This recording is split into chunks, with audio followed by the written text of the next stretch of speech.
but you look at these qualities with individual players like Lamine, Pedri, Casado, Pau, and Pau Cubarsí.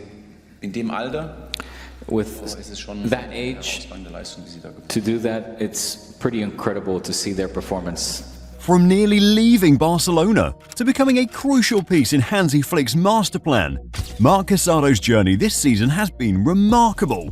But just how good is he? And what would it take for him to reach the level of legends like Busquets and Iniesta? Well, let's get into it. But before we do, let's take a look at his journey to being one of Barcelona's brightest stars. Marc Casado's journey through the ranks at Barcelona began in 2016, when at just 13, he moved to Barcelona's youth academy, La Masia, a dream move for any young footballer. This wasn't just a stepping stone, it was where Casado began shaping his identity as a player. Fast forward a few years, and he was captaining Barcelona's juvenile A team. In the 2020-21 season, he led the team to a league victory and the Copa de Campeones, proving his potential as a leader on and off the field. By 2021, he'd earned a place on the bench for the reserve squad 5 times, showing he was on the radar for a bigger role. His dedication paid off in the summer of 2022 when he was officially promoted to Barcelona Athletic. Casado also secured a contract extension until 2024, a sign that the club saw a future for him in the senior team. His senior debut with Barcelona Athletic came in August 2022, where he played a key part in their 3-2 win over Castellón. The following November, Casado achieved a milestone by debuting for the senior squad in a Champions League match against Victoria Pleasant. He subbed for Franck Kessié, holding his own in those critical final minutes. In the 2023-24 season, he was named captain of Barcelona Athletic and continued training with the first team, balancing his roles skillfully. The 2023-24 season was rocky for Casado. Things weren't looking great for Casado back then. He was the captain of Barcelona Athletic, Barca's second team. But despite his leadership, they missed out on promotion to Spain's second tier. That playoff loss to Cordoba, it ended in tears for him. He told the fans, "I want to apologize, we gave it our all." But deep down, he knew this loss could be the end of his journey with Barcelona. And to make matters worse, Xavi, Barcelona's manager at the time, wasn't fully convinced that Casado was ready for the first team. Xavi was hoping for a new holding midfielder and was intent on keeping veteran Sergi Roberto as backup in that role. It seemed like the door to Barca's first team was closed. Casado's camp started looking for other options, aware that the club was open to letting him go. His future seemed like it was away from Camp Nou, but then everything changed. You see, when Xavi was dismissed in May, Barcelona's path shifted, and this opened a window for Casado to stay and maybe fight. And as fate would have it, Hansi Flick became Barcelona's new manager. Flick was different. He valued youth development and believed in giving players from La Masia a real chance. And right at that moment, Casado had a second shot. Barcelona's new sporting director, Deco, also made a decision to favour promoting young La Masia players over extending veteran contracts. Suddenly, Casado's future was wide open, and this raised a lot of questions about whether he was better off leaving the club for better opportunities, or if he could prove himself, and that's exactly what he did. Casado showed up, and he showed up big. He adapted to Flick's style, understood the tactics, and became almost like a mouthpiece for the coach on the pitch. You could see Flick calling out to him from the sidelines in every game, trusting Casado to relay his instructions to the team. Flick had found a kindred spirit in Casado, someone who wasn't just talented, but vocal, a leader, and ready to rally his teammates, and that connection with Flick became a turning point.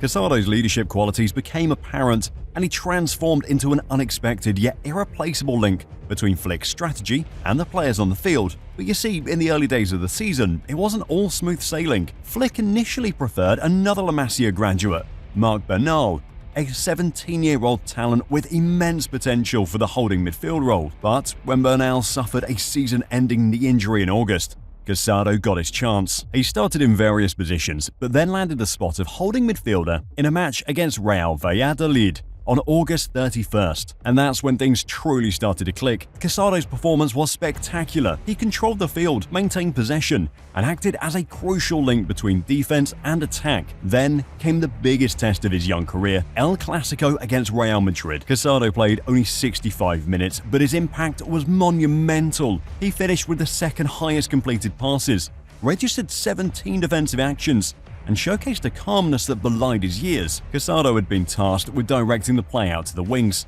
connecting with Rafinha and Balde, and pushing Barcelona's attack into Real Madrid's territory, and he did this exceptionally well.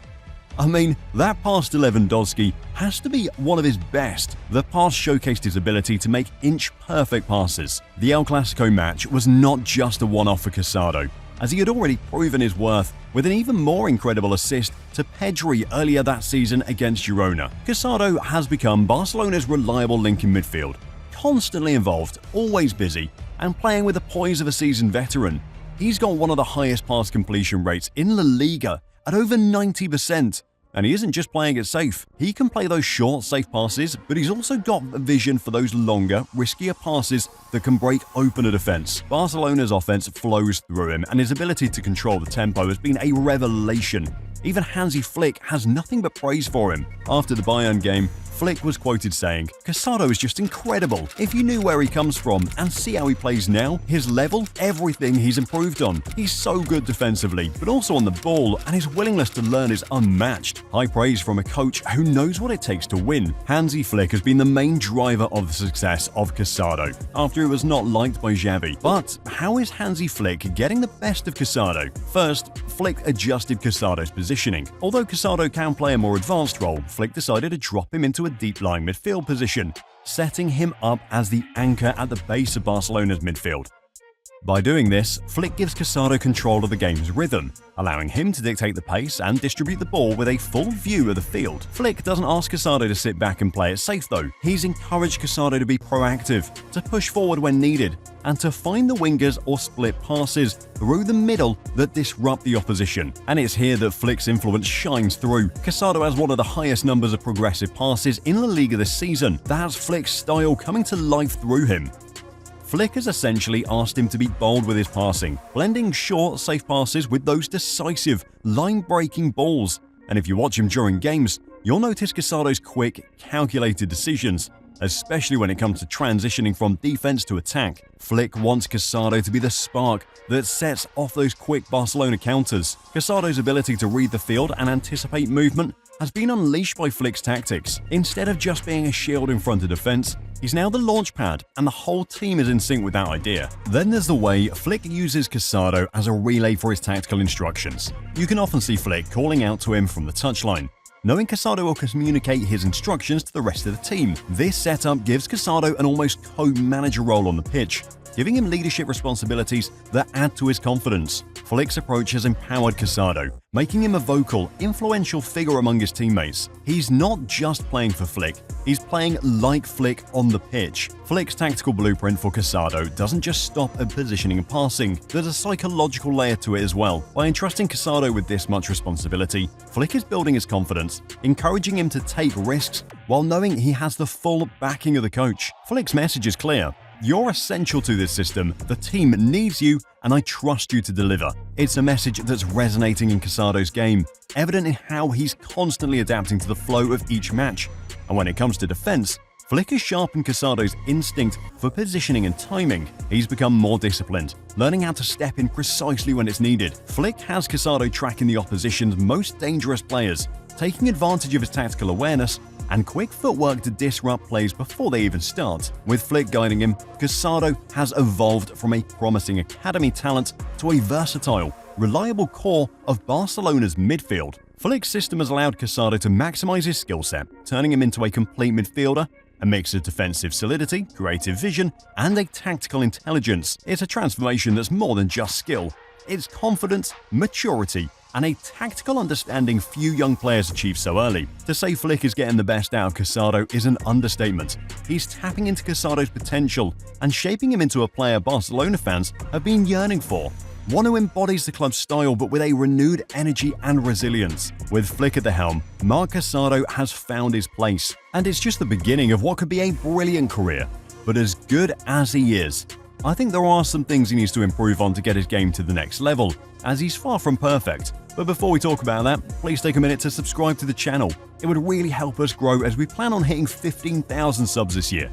Thank you, and now back to the video. One thing that stands out is how Casado sometimes shows too much of himself to attackers. It's almost as if he's so eager to make a move that he occasionally gives the opposing player an early glimpse of his next step, In tight, high-pressure situations, this can mean the difference between maintaining control or getting caught out. Flick will be looking to work with Casado on his body positioning, teaching him how to disguise his intent a little better and avoid telegraphing those moves. Then there's his tendency to push his passing range too far. Flick has empowered him to make bold passes and break lines, but sometimes Casado goes for passes that might just be out of reach. These forced passes can disrupt the team's flow or, even worse, hand possession right back to the opposition. It's about recognizing the balance, knowing when to play it simple versus when to go for the killer ball. This is something Flick can refine in Casado's decision-making arsenal. Another area for improvement is his control in tight clustered areas. Casado's ball control is already impressive, but in those congested midfield battles,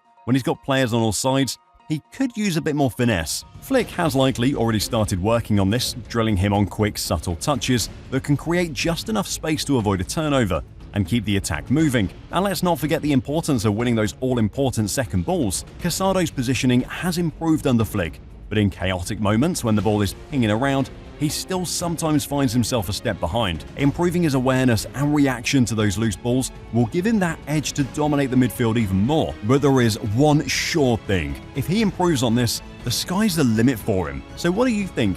Can he become a world star defensive midfielder like Sergio Busquets? Well, let me know in the comments. And when you're done, you can watch our video on how bad Kylian Mbappe is.